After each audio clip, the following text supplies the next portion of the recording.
Watermelon. Ladybug. Wala sila picture. Oh! Dali sa doon ako.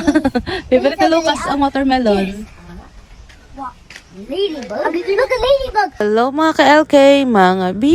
Naana pod ta diri sa amo ang garden. Og naana pod bunga ang amo ang pakwan diri napaka favorite ra ba ni Lucas. Lahi na pod nga variety akong gitanom nga pakwan diri. Tana time is na siya pon inig harvest. Excited na pod mi. Syempre mas labaw na ko. Medyo dagko na gyud siya. Og daghan na bunga mga B. Dili lang kay daa diri sa taas na pod sa ilalom. Nalingaw pod ang mga bata sa ilahang saranggola kay medyo mahangin man karong hapuna. Daghan-daghan na pod bunga ni among okra dere. Dali ra baya kaayo mo daghan ang bunga sa okra. Kung dili nimo mabantayan na maguwang gyud siya. Mag-harvest mi karon kay naa na si Mr. Human na siya sa iyang gibuhat. Unahon na mag-harvest ning sikwa dere kay mao ni ang pinakaunang bunga sa amo ang sikwa karon dere. So dili na siya katong nang naigiring-giring hamis na ni siya nga sikwa ganahan ni mama. Char. Ganahan man sab mi ani oy sobrang ni siya kalami isagol sa sabaw na isda or bisan unsa nga sabaw nga pwedeng sagulan og sikwa. Lami kaayo. Gigara-garaan ni Mr. Silok og nalipay pud taon siya.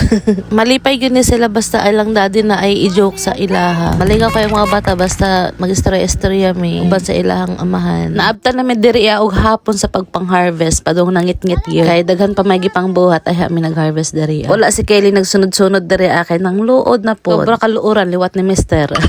Aw liwat ay nako. Char. Medyo ngit-ngit na gyud karon no. Nagkuha pa mi diri og okra kay daghan kayo okra diri abuya. May na lang ni among lagaon ugma pohon sa buntag pamahaw. Lami ni siya ituslo sa ginamos nga naay kalamansi og sili da busog-lusog yun. Ano kadaghan kay sa bunga. Kuhaon na namo bisan dili siya kaayo dako. Malinta na mo diri ang matiguang ra sayang naman. Paminawon sa nato si Lokay na adaw siya nakitaan nga gamay nga okra. Mao na yung okra para mo sa ako. Gamay yan ay. Ano man din na Ay, kay Bibi pa. Garaon gyud ni si Lucas ba kay unsa na lang gyud ang mahunahunaan sa iyang makita. O di ba na sa Kelly ni Dool na. Pasabot ana na ulian na iyahang pagka lood. Oo, dali ra pod ni siya maulian basta di lang nimo tagdon. Siya na mismo ang moduol. Ingana gyud ng mga bata ba. Pati gani mga tiguang ingana pod.